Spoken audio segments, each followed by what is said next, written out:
اپنی زبانوں کو معطر فرمائیں، درود کی تلاوت کے ساتھ بلندر صلوات پڑھیں۔ اللہم اپنے اپنے مرحومین کی درجات بلندی کے لیے، رضائی جناب سیدہ کے لیے، ظہور امام زمانہ کے لیے بلندر صلوات۔ اللہم صلی اللہ محمد۔ اعوذ باللہ من الشیطان الرجیم، بسم اللہ الرحمن الرحیم۔ الحمدللہ الذی جعلنا من المتمسکین بولایت سلطان الاولیاء۔ سکنے گزارے منبر سرونی سرور مطلبی ابن ام نبی، دور حلتا مہر برج انما شاہ سوار لفتا، پیشوائے انبیاء عروت الوثقی کلمت الحسنی، سید الاوصیاء عماد الاسفیاء رکن الاولیاء آیت اللہ العظمی، امیر المومنین خیر المومنین امام المتقین ازہد الزاہدین، زین المواہدین حبل المطاعین لنگر آسمین، عین اللہ وجہ اللہ لسان اللہ قدرت اللہ مشیت اللہ باب اللہ راز اللہ سر اللہ نور اللہ ولی اللہ عبد اللہ اسد اللہ الغالب اکائی جانم علی ابن ابی طالب صلوات۔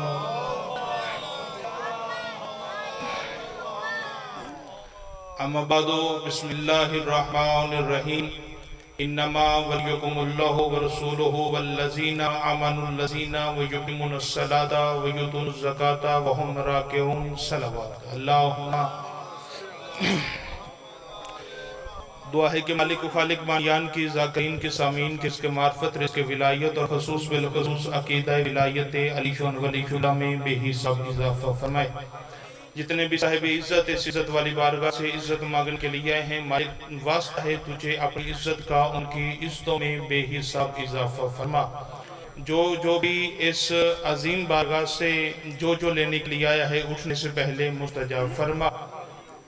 سب سے ضروری، سب سے اہم دعا، مالک و خالق وارث حقیقی صف اعضا حقیقی آیت اللہ العظمی، وہ شہنشاہ جو پردہ غیبت میں فرزند ابو طالب ہونے کی حیثیت سے موجود ہے، کہ وہ کائنات کا مطلق العنان مدبر الامور مولا، جو خلیفۃ الرحمن ہے، جو شریک القرآن ہے، جو امام الانس والجان ہے، جو حجت الاسلام ہے، وہ شہنشاہ جو وجہ اللہ کا وجہ اللہ بیٹا ہے، عین اللہ کا عین اللہ بیٹا ہے، لسان اللہ کا لسان اللہ بیٹا ہے، ید اللہ کا ید اللہ بیٹا ہے، مشیت اللہ کا مشیت اللہ بیٹا ہے، وہ شہنشاہ جس کے پاک قدموں سے اڑتی ہوئی طیب و طاہر خاک ذرات کے اندر قیامت کی تنابیں بند ہیں، وہ وجہ اللہ کا وجہ اللہ بیٹا اپنے وجہ اللہ چہرے سے پردہ غیبت ہٹائے اور کائنات کو آ کر بتائے علی مستحب نہیں علی واجب ہوتا ہے۔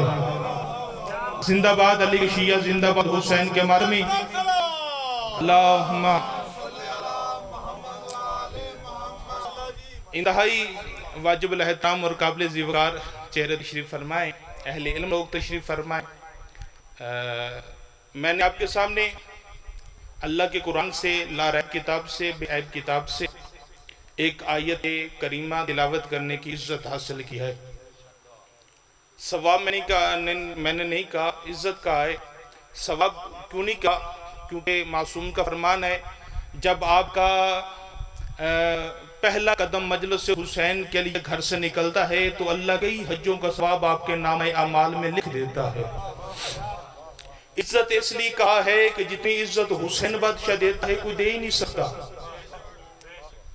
اگر بندہ، میں پہلا جملہ پڑھوں گا، بلکہ جملہ نہیں بلکہ بھائی عمران اندر کی تبش ہے، ماں کی گود سے ملا ہوا درس ولایت ہے، کربلا کا تبرک ہے اور آپ کی نسلوں کی امانت ہے۔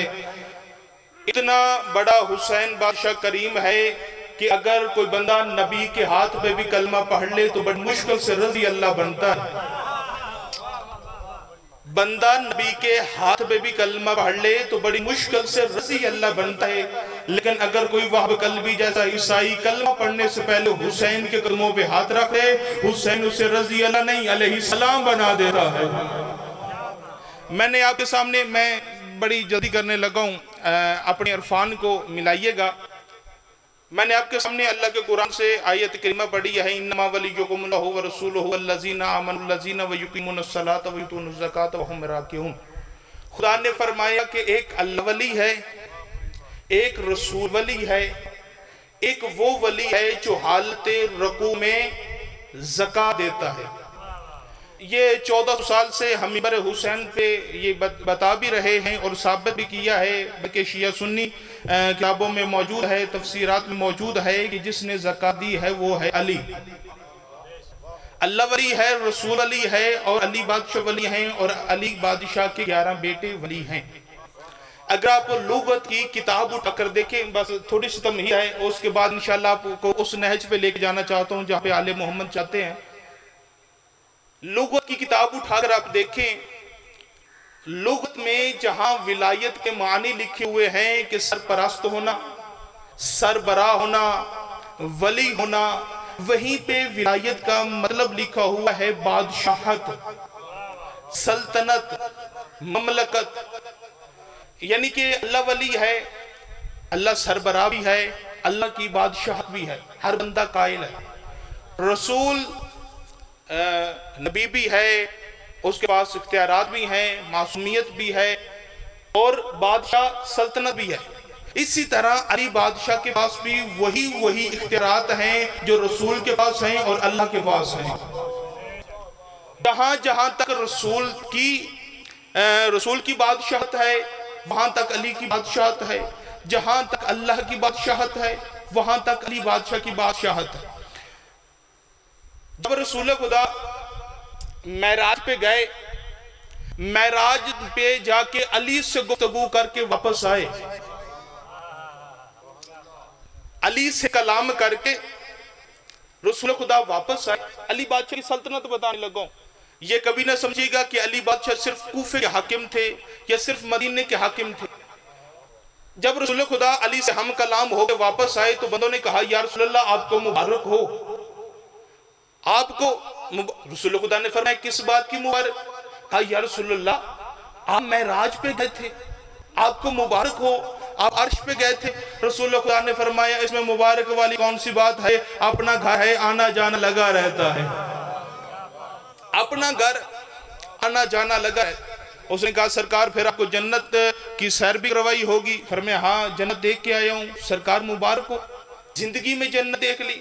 فرمایا وہ میرے بیٹوں کی ملکیت ہے۔ انہوں نے کہا یا رسول اللہ وہاں ہوا کیا تھا؟ فرمایا وہاں خدا نے 18,000 رازوں پہ بات کی تھی، 18,000 رازوں پہ کلام کیا تھا۔ انہوں نے کہا سرکار وہ 18,000 راز تم سے تھے؟ فرمایا ابھی وقت نہیں ہے بتانے کا، جب وقت آئے گا پھر بتائیں گے۔ وقت گزرتا رہا، وہ وقت آیا خیبر کے میدان میں۔ جب 39 دن گزر چکے، جنگ فتح نہ ہوئی، 40 دن رسول خدا نے اللہ سے کلام کیا۔ خدا نے فرمایا ناؤد علی یم مظہر العجائب، رسول پکارو اس علی کو جو عجائبات کا مظہر ہے۔ یاد رکھیے گا ولایت اور سلطنت، علی بادشاہ کی سلطنت بتانے لگا۔ علی بادشاہ کے پاس جو ولایت ہے، خیبر کا میدان ہوا، رسول خدا نے علی بادشاہ کو پکارا، علی بادشاہ میدان میں آئے۔ میدان میں جیسے ہی آئے، کتابیں کہتی ہیں رسول خدا نے علی بادشاہ کو شربت دیا، یعنی یہ نوش فرمائیں۔ علی بادشاہ نے ہاتھ جوڑ کے کہا یا رسول اللہ آپ کا حکم ہے تو میں یہ شربت پی لیتا ہوں، لیکن جتنی دیر میں یہ شربت پینا ہے میں مرحب کو نہ ماروں۔ رسول خدا نے فرمایا یا علی شربت پیئے جنگ فتح کر۔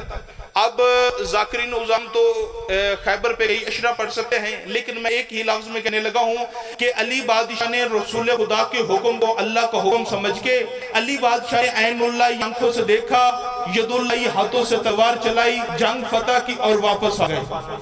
خیبر میں رات ہو گئی، رات کے وقت رسول خدا اپنے خیمے میں، علی بادشاہ اپنے خیمے میں۔ سلمان بیٹھا ہے علی بادشاہ کے قدموں میں. علی بادشاہ نے فرمایا سلمان میں نے سنا تھا کہ رسول خدا نے میرے آنے پہ کوئی انعام رکھا ہے. توجہ کیجئے گا میں جتنی جلدی کر سکتا ہوں. رسول خدا نے میرے آنے پہ کوئی انعام رکھا تھا. جی سرکار آپ تو بہتر جانتے ہیں, دلوں بھید سے بہتر جانتے ہیں. تو سرکار رسول خدا نے فرمایا تھا جو مجھے علی کے آنے کی خبر سب سے پہلے دے گا وہ جو مجھ سے مانگے گا میں عطا کروں گا. اچھا سلمان پھر کیا سوچتا ہے, کیا مانگنا ہے؟ کہا سرکار سوچ تو یہی رہا ہوں کہ جس کے پاک قدموں کے صدقے میں, جس کی نالین کے صدقے میں یہ ساری کائنات بنی ہے, وہ مصطفیٰ مجھ سے پوچھ رہا ہے کیا مانگتا ہے, یا علی کیا مانگوں؟ رسول خدا نے فرمایا سلمان میں بتاؤں؟ یہ سرکار بتا دے. فرمایا سلمان جب کل رسالت کی کرسی لگے نا تو رسالت کے سامنے کھڑے ہو جانا اور کہنا یا رسول اللہ جب معراج پہ 18,000 رازوں پہ بات ہوئی تھی وہ 17,999 اپنے پاس رکھیں, صرف ایک راز بتا دیں, صرف ایک راز بتا دیں, صرف ایک راز بتا دیں. اب میں اشارہ کرنے لگا ہوں اور میں یہ جانتا ہوں کہ الحمدللہ قوم شیعہ سے زیادہ اشارہ سمجھنے والی قوم اللہ نے پیدا نہیں کی. ادھر اگلے دن کا سورج علی بادشاہ کی پاکنا لین پہ سجدہ کر کے طلوع ہوا, ادھر رسالت کی کرسی لگی, سامنے صحابہ تشریف فرما تھے, ادھر علی بادشاہ تشریف فرما تھے, ادھر جناب سلمان کھڑے ہوئے. یا رسول اللہ آپ نے کل کہا تھا جو مجھے علی کے آنے کی خبر دے گا وہ جو مجھ محمد سے مانگے گا میں عطا کروں گا. ہاں سلمان میں نے وعدہ کیا تھا. ہاں سلمان مانگ کیا مانگتا ہے؟ سلمان مانگ کیا مانگتا ہے؟ جنت دو. جناب سلمان نے ہاتھ جوڑ کے کہا سرکار اس جنت میں تو رہتا ہوں, سرکار اس جنت میں تو رہتا ہوں. رسول خدا نے فرمایا سلمان پھر چاہتا کیا ہے؟ یا رسول اللہ جب معراج پہ 18,000 رازوں پہ بات ہوئی تھی وہ 17,999 آپ اپنے پاس رکھیں, صرف ایک راز بتا دیں, صرف ایک راز بتا دیں, صرف ایک راز بتا دیں. کتابیں کہتی ہیں رسول خدا نے علی بادشاہ کی طرف دیکھا, دیکھ کے فرمایا سلمان تیرے استاد کے کیا کہنے, سلمان تیرے استاد کے کیا کہنے. نتیجہ دینے لگا. سلمان میں نے وعدہ کیا تھا جو تو مجھ سے مانگے گا میں عطا کروں گا. سلمان تو نے پوچھا ہے 18,000 رازوں میں سے ایک راز. سلمان یہاں سے چل, فلاں جگہ پہ غار ہے, غار کے سامنے ایک پتھر ہوگا, اس پتھر کو میرے بھائی علی کی ولایت کا واسطہ دینا, وہ پتھر تجھے راستہ دے گا. پھر اس غار کے اندر چلے جانا, اس غار میں جو ہوگا وہ 18,000 رازوں میں سے ایک راز ہوگا. جناب سلمان رسول کے حکم کو خدا کا حکم سمجھ کے وہاں سے چلے. چلتے چلتے جناب سلمان غار کے قریب پہنچے. غار کے سامنے تھا پتھر, پتھر کو علی بادشاہ کی ولایت کا واسطہ دیا, پتھر نے راستہ دیا.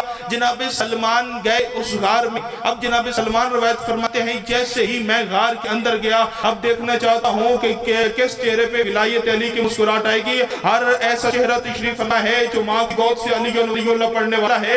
جناب سلمان فرماتے ہیں جیسے ہی میں غار کے اندر گیا میں نے غار کے اندر دیکھا ایک پوری دنیا آباد تھی. اس دنیا میں گئی شہر تھے, ایک شہر میں 70 محلے تھے, 70 گلیوں میں 70 محلے تھے, 70 محلوں میں 70 گلیاں تھی, 70 گلیوں میں 70 مساجد تھی, 70 مساجدوں میں 70 ممبر تھے, اور ہر ممبر پہ علی, ہر ممبر پہ علی, ہر ممبر پہ علی, ہر ممبر پہ علی. جناب سلمان کہہ رہے تھے میں حیران ہو رہا تھا, پریشان ہو رہا تھا, کبھی مسکرا رہا تھا کہ یہاں بھی علی ہے, یہاں بھی علی ہے, یہاں بھی علی ہے, یہاں بھی علی ہے. یہ سلمان کی کمر پہ علی کا ہاتھ آیا.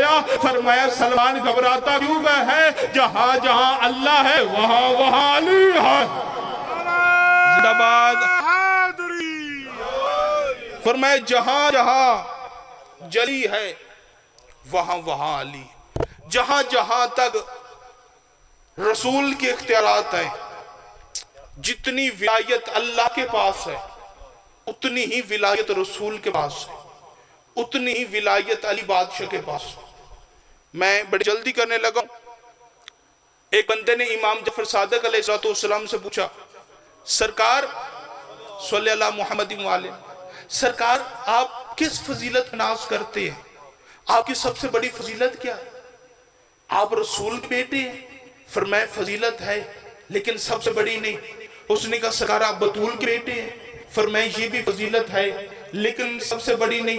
اس نے کہا سرکار آپ امام ہیں امام کے بیٹے ہیں، امام کے پوتے ہیں، امام کے والد ہیں، امام کے دادا ہیں، خود بھی امام ہیں، سرکار اتنے بڑے عہدوں کے مالک ہیں آپ، کیا یہ آپ کی سب سے بڑی فضیلت ہے؟ سرکار نے فرمایا فضیلت ہے لیکن سب سے بڑی فضیلت نہیں، اگر آپ کے پاس بھی یہ فضیلت ہو تو آپ بھی ناز کیا کریں۔ اس بندے نے کہا سرکار پھر آپ اپنی کس فضیلت پہ ناز کرتے ہیں؟ آپ کی سب سے بڑی فضیلت کیا ہے؟ سرکار صادق بادشاہ نے مسکرا کے فرمایا میں رسول اور بطول کا بیٹا ہوں، یہ میری فضیلت ہے لیکن سب سے بڑی نہیں، میں امام ہوں، امام کا بیٹا ہوں، امام کا باپ ہوں، لیکن سب سے بڑی فضیلت نہیں۔ سرکار صادق بادشاہ نے فرمایا میری سب سے بڑی فضیلت یہ ہے میں علی کی ولایت پہ قائم ہوں، میری سب سے بڑی فضیلت یہ ہے، میری سب سے بڑی فضیلت یہ ہے میں علی بادشاہ کی ولایت پہ، جہاں جہاں تک اختیارات ہیں خدا کے وہاں وہاں تک رسول کے، وہاں وہاں تک علی بادشاہ۔ میں آخری جملہ کہہ کے سلام کرنے لگا ہوں، حکومت جہاں جہاں تک خدا کی، وہاں وہاں تک رسول کی، وہاں وہاں تک علی بادشاہ کی، اور وہاں وہاں تک علی بادشاہ کے 11 بیٹوں کی۔ کبھی بھی شک نہ کرنا کہ علی رزق کیسے دے سکتا ہے، علی صحت کیسے دے سکتا ہے، علی 40 جگہوں پہ کیسے جا سکتا ہے، علی مردہ کیسے زندہ کر سکتا ہے، علی زندگی کیسے دے سکتا ہے۔ جو اختیارات خدا نے اپنے پاس رکھے وہی رسول کو دیئے، وہی علی بادشاہ کو دیئے۔ ایک دن جناب ابو ذر صحابی رسول، صحابی علی بادشاہ مدینے کے بازار میں بیٹھے رو رہے تھے۔ ملک صاحب ادھر علی بادشاہ کا گزر ہوا، علی بادشاہ نے جناب ابو ذر کو روتا دیکھا۔ اب کتنا بڑا جلیل القدر صاحب بھی تھا، اس جملے پہ آپ کو اندازہ ہو جائے گا۔ علی بادشاہ قریب گئے، قریب جا کے فرمایا اے میرے ابو ذر، جو ابو ذر مزاج بیٹھے ہیں، اے میرے ابو ذر روتا کیوں ہے؟ سرکار رون نہ تو کیا کروں؟ فرمایا ہوا کیا؟ سرکار حکومت آپ کی تھی، تخت آپ کا تھا، تاج آپ کا تھا، لوگوں نے آپ سے آپ کی حکومت چھین لی، لوگوں نے آپ سے آپ کی حکومت جو ہے وہ لے لی۔ علی بادشاہ مسکرائے۔ کتابیں کہتی ہیں علی بادشاہ نے اپنا قدم آگے بڑھایا، اپنے قدم سے نالین اتاری، نالین اتار کے فرمایا ابو ذر مجھے بتا میری اس جوتی کی قیمت کیا ہے، میری اس جوتی کی قیمت کیا ہے؟ کتابیں کہتی ہیں جناب ابو ذر نے وہ جوتی اٹھائی، اپنے آنکھوں پہ لگائی، بوسہ دیا، یوں سینے سے لگایا جیسے قاری قرآن کو لگاتا ہے، سینے سے لگایا، کہا یا علی اگر مجھے کوئی بندہ یہ دونوں جہاں سمیت عرش معلی بھی دے، مجھے یہ زمین کے تمام سونا، تمام چندی، تمام خزانے، تمام ہیرے جواہرات، یہ لوح قلم دے دے، یہ جنت دے دے، یہ غلمان جنت دے دے، یہ فرشتے میرے تابع ہو جائیں، یہ جنت کی ملکیت مجھے دے دے اور مجھ سے یہ نالین مانگے، میں انکار کر دوں گا لیکن آپ کی جوتی نہیں دوں گا۔ سرکار نے فرمایا ابو ذر تیری عقیدت کو سلام، لیکن ایک مرتبہ عقیدت کے دائرے سے ذرا باہر اور مجھے بتا میری اس جوتی کی قیمت کیا ہے؟ میں تجھے کہوں اگر اسے بازار میں جا کے فروخت کر تو یہ جوتی کتنے کی بک جائے گی؟ جناب ابو ذر نے کہا یا علی لوگوں کو تو آپ کی جوتی کی بھی معرفت نہیں ہے، علی بادشاہ کی حکومت بتانے لگوں، ولایت بتانے لگوں، لوگوں کو تو آپ کی اس جوتی کی بھی معرفت نہیں ہے۔ یا علی اگر میں اس سے بازار میں جا کر بیچوں کسی نے نہیں خریدنی، کیونکہ یہ اتنی پرانی ہے، اتنی بوسیدہ ہے، اتنے ٹانکے لگے ہوئے ہیں، یہ مجھ سے کسی نے نہیں خریدنی، یہ اتنی پرانی ہے، یہ اتنی پرانی ہے، یہ اتنی پرانی ہے، اگر میں اسے بازار میں جا کر بیچوں یہ کسی نے نہیں خریدنی۔ علی بادشاہ مسکرا کے فرمائے ابو ذر پھر روتا کیوں ہے؟ اپنے آنکھوں کے آنسو صاف کر اور مسکرا، میں ان کی حکومت کو اپنی اس جوتی کے نیچے سمجھتا ہوں۔ میں آخری جملہ میں ان کی حکومت کو اپنی اس جوتی کے نیچے، کہا نہیں سرکار پھر بھی حکومت تو آپ کی تھی، لوگوں نے آپ سے آپ کی حکومت چھین لی۔ جناب ابو ذر نے فرمایا جناب ابو ذر نے علی بادشاہ سے کہا یا علی انہوں نے آپ سے آپ کی حکومت چھین۔ علی بادشاہ نے فرمایا ابو ذر میں چند سوال آپ پہ کرتا ہوں، مجھے ان سوالوں کے جواب دے دے، پھر جو فیصلہ تو کرے گا وہ فیصلہ مانا جائے گا۔ کہا سرکار سوال کریں۔ علی بادشاہ نے فرمایا ابو ذر مجھے سوچ سمجھ کے بتا کیا سورج طلوع ہوتا ہے؟ کیا سورج طلوع ہوتا ہے؟ جی بادشاہ ہوتا ہے۔ وقت مقرر پہ طلوع ہوتا ہے؟ جی بادشاہ وقت مقرر پہ طلوع ہوتا ہے۔ فرمایا سورج غروب ہوتا ہے؟ جی بادشاہ ہوتا ہے۔ وقت مقرر پہ غروب ہوتا ہے؟ جی بادشاہ وقت مقرر پہ غروب ہوتا ہے۔ اب جناب ابو ذر نے سوال کیا تھا یا علی انہوں نے آپ سے آپ کی حکومت چھین لی، اور علی بادشاہ نے فرمایا اے ابو ذر مجھے بتا کہ سورج طلوع ہوتا ہے؟ جی بادشاہ ہوتا ہے۔ وقت مقرر پہ طلوع ہوتا ہے؟ جی بادشاہ وقت مقرر پہ طلوع ہوتا ہے۔ فرمایا ابو ذر مجھے بتا کیا سورج غروب ہوتا ہے؟ جی بادشاہ ہوتا ہے۔ وقت مقرر پہ غروب ہوتا ہے؟ جی بادشاہ وقت مقرر پہ غروب ہوتا ہے۔ فرمایا چاند آسمان پہ آتا ہے؟ جی بادشاہ آتا ہے۔ اس میں چاندنی ہوتی ہے؟ جی بادشاہ ہوتی ہے۔ فرمایا ستارے آسمان پہ آتے ہیں؟ جی بادشاہ آتے ہیں۔ جگمگاتے ہیں؟ جی بادشاہ جگمگاتے ہیں۔ اب جناب ابو ذر یہ سوچ رہے تھے کہ اتنے سادہ اتنے آسان سوال علی بادشاہ پوچھ رہے ہیں اور میں نے کچھ پوچھا، علی بادشاہ کچھ بتا رہے ہیں، لیکن ساتھ ساتھ سوالوں کے جواب دیتے جا رہے ہیں۔ جی اپنے وقت مقرر پہ طلوع ہوتا ہے؟ جی اپنے وقت مقرر پہ غروب ہوتا ہے۔ علی بادشاہ نے فرمایا اے ابو ذر مجھے بتا کیا مجھے بتا کہ یہ سورج غروب ہوتا ہے؟ جی بادشاہ غروب ہوتا ہے۔ فرمایا مجھے بتا ہوائیں چلتی ہیں؟ جی بادشاہ چلتی ہے۔ فرمایا بارش نازل ہوتی ہے؟ جی بادشاہ نازل ہوتی ہے۔ فرمایا ابو ذر مجھے بتا کیا زمین اناج اگا رہی ہے؟ جی بادشاہ اگا رہی ہے۔ اتنا کہنے کے بعد جناب علی بادشاہ نے فرمایا ابو ذر اب مجھے بتا کیا سمندر ہے؟ جی بادشاہ ہے۔ سمندر میں پانی ہے؟ جی بادشاہ ہے۔ پانی میں طغیانی ہے؟ جی بادشاہ طغیانی ہے۔ طغیانی میں روانی ہے؟ جی بادشاہ ہے۔ اس روانی میں کشتی ہے؟ جی بادشاہ کشتی ہے۔ فرمایا کشتی میں حرکت ہے؟ جی بادشاہ ہے۔ فرمایا مشرق مغرب اپنی جگہ پہ قائم ہے؟ جی بادشاہ قائم ہے۔ فرمایا پوری کائنات کا نظام ٹھیک چل رہا ہے؟ جی بادشاہ پوری کائنات کا نظام ٹھیک چل رہا ہے۔ علی بادشاہ نے ابو ذر کی پیشانی پہ بوسہ دیا، بوسہ دے کے فرمایا ابو ذر اپنی آنکھوں کے آنسو صاف کر اور مسکرا، پوری کائنات کا نظام ٹھیک چل رہا ہے، پھر تجھے کس نے کہا انہوں نے میری حکومت چھین لی؟ زندہ باد علی کے شیعہ، اب پوری کائنات کا نظام ٹھیک چل رہا ہے، پھر تجھے کس نے کہا انہوں نے مجھ سے میری حکومت چھین لی؟ ایک بندے نے کہا یا علی فلاں نے آپ سے آپ کی حکومت چھین لی۔ فرمایا کیا اس کا ہاتھ عرش تک پہنچ گیا ہے؟ فرمایا کیا اس کی حکومت عرش تک ہو گئی؟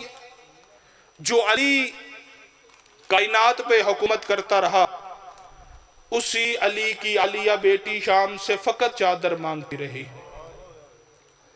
اللہ آپ کی ہائے قبول فرمائے۔ بڑا مرا ہے رسول کی امت نے رسول کی اولاد کو۔ مجھے عزت حسین کی قسم ہے، صرف قاریان قرآن نے وارثان قرآن کو مارا نہیں، بلکہ مارنے کے بعد انہوں نے قرآن کی آیات سے غلاف بھی اتار لیے۔ انہوں نے قرآن کی آیات کے غلاف کو آگ لگائی۔ مجھے عزت حسین کی قسم ہے، صرف آگ ہی لگائی، انہوں نے قرآن کی آیات کے گلے میں رسیاں ڈالی۔ عزدارو رسیاں اتنی تنگ تھی، اگر سورہ یاسین کھڑی ہوتی تو سورہ کوثر گلے کی رسی تنگ ہو جاتی۔ بیوی رو کے کہتی تھی اماں قبر چکا، میری سانس سے بات ہو گئی۔ عزدران مظلوم کربلا 28 رجب کو جب مولا حسین نانا کی قبر سے الوداع ہونے کے بعد آئے نا ماں کی قبر پہ، حسین بادشاہ کی آنکھوں میں تھے آنسو۔ بی بی نے رو کے فرمایا حسین ہر کوئی رویا کرے، بیٹا تو نہ رویا کر۔ پوچھا کیوں اماں؟ فرمایا حسین تو نے ساری زندگی رونا ہے، تو نے ماں کی جدائی پہ رونا ہے، تو نے بابا کی جدائی پہ رونا ہے۔ حسین ہر کوئی رویا کرے پر تو نہ رویا کر، تو نے حسن کے جگر کے ٹکڑوں پہ رونا ہے، حسین تو نے عباس کے بازوں پہ رونا ہے، حسین تو نے سکینہ کے دوروں پہ رونا ہے، حسین تو نے باکر کی قید پہ رونا ہے، حسین تو نے عالیہ کی چادر پہ رونا ہے۔ حسین بادشاہ نے رو کے فرمایا اماں تیرا پہلو زخمی ہے۔ بی بی نے رو کے فرمایا حسین میرا صرف پہلو زخمی ہے، تیرا کربلا میں جسم میں 3600 زخم ہوں گے، ماں ایک ایک زخم کو کربلا میں گنتے گنتے تھک جائے گی۔ حسین بچوں نے رو کے فرمایا اماں تے دروازہ چلا ہے، بی بی نے رو کے فرمایا حسین تے کربلا میں سارے خیام جل جائیں گے۔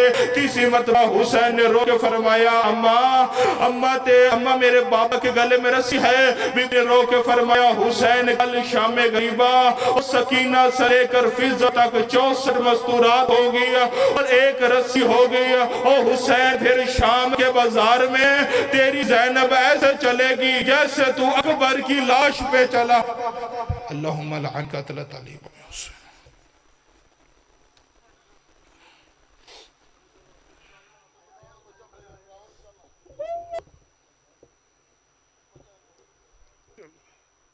درود پڑھو محمد علی محمد صاحب کی نام عمران۔ اب میں دعوت دینا جناب ذاکر اہل بیت عمران کھوکھر صاحب باواز بلند صلوات پڑھیے گا۔